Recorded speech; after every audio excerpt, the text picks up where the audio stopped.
अभी आजकल एक फैशन चला है कि भाई कोई प्रेग्नेंट है अगर तो उसका भी शूट करवाते हैं लोग। तो वो कितना फूहड़ शूट करवा रहे हो आप, क्या क्या दिखाना चाह रहे हो लोगों को, और क्यों दिखाना है आपको वो चीज?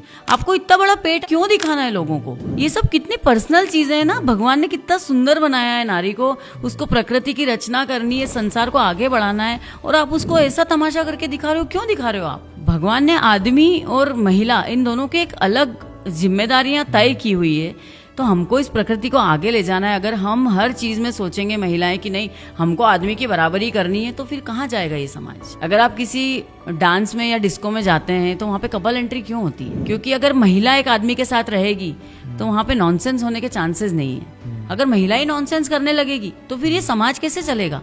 संस्कृति राष्ट्र कैसे बचेगा? फिर तो सब कुछ खत्म है। आजकल महिलाएं नशा भी कर रही है। तो भाई आदमी को थोड़ी बच्चे पैदा करने, महिला को बच्चे पैदा करने ना। उसकी जो फर्टिलिटी पावर है वो खत्म हो रही है। आईवीएफ सेंटर खुल रहे हैं इतने सारे। तो आप नशा कर रही हो, सिगरेट पी रही हो कम एज से, तो आप क्या कर रहे हो? बाद में आप अपने शरीर के साथ खिलवाड़ करके और फिर ये सेंटर में वो सेंटर में बच्चे डिफेक्टिव पैदा हो रहे हैं, क्योंकि आपने अपने शरीर की वाट लगा ली पहले ही। आपको तो आदमियों से बराबरी करनी थी। जब तक आदमी 1 लाख रुपए कमा रहा है और अपन 10,000 रुपए कमा रहे हैं, तो हम उस आदमी से शादी कर सकते हैं। अरे भाई लड़की अगर 1 लाख रुपए कमा रही है और लड़का 10,000, तो भी शादी करो, बराबरी करो ना। फिर फर्क क्यों पड़ना चाहिए? जहाँ आपका बेनिफिट है वहाँ आपको आदमियों से बराबरी करनी है, और जहाँ आपको लग रहा है नहीं नहीं ऐसा कैसे, आदमी को ज्यादा कमाना चाहिए, क्यों? उसमें भी तो वो आप रखो ना बराबरी। अब जैसे एक कार्यक्रम में थे हम लोग, तो एक प्रोफेसर साहब कहीं से बड़े खड़े होके बोले मेरी बेटी भी 1 लाख रुपए कमाती है और मेरा दामाद भी 1 लाख रुपए महीने कमाता है, पर मेरी बेटी रोटी बनाती है, मेरा दामाद रोटी नहीं बनाता है। तो ये सब चीजें क्या कर रही है? मैंने फिर खड़े होकर उनको जवाब दिया, मैंने कहा कल को आप बोलोगे कि दोनों एक जितना कमाते, मेरा दामाद प्रेग्नेंट होएगा, बेटी नहीं होगी।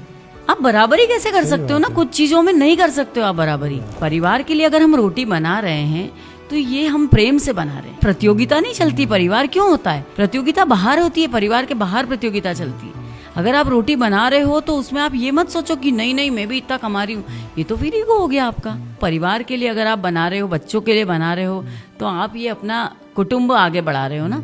ये सब चीजें अगर पीछे से बैकग्राउंड से पेरेंट्स ही ये गलत सीख देने लगेंगे कि हाँ हाँ तू तो सही कर रही है, शादी मत करो बच्चे की। क्या है, 1 लाख रुपए महीना कमा रही है ना आपकी लड़की, रह लेगी आराम से। क्योंकि हम जब शादी करते तो पूरे एक परिवार से शादी होती है, 2 परिवारों की शादी होती है। आपस में एक दूसरे को कितनी बार कॉम्प्रोमाइज करना पड़ता है, समझना पड़ता है। पति भी खिलाते हैं बना के, हमारे पति भी खिलाते हैं, शिमला मिर्च की सब्जी बनाते हैं, चाय बनाते हैं सुबह उठ के। तो ये सब चीजें प्रेम से होती है। हस्बैंड से भी मैं यही बोलूंगी कि अगर वाइफ की तबीयत खराब है या कुछ काम है तो आप लोग भी कभी उनकी हेल्प कीजिए। ऐसा नहीं है, पर ये कोई बाउंडेशन नहीं होनी चाहिए।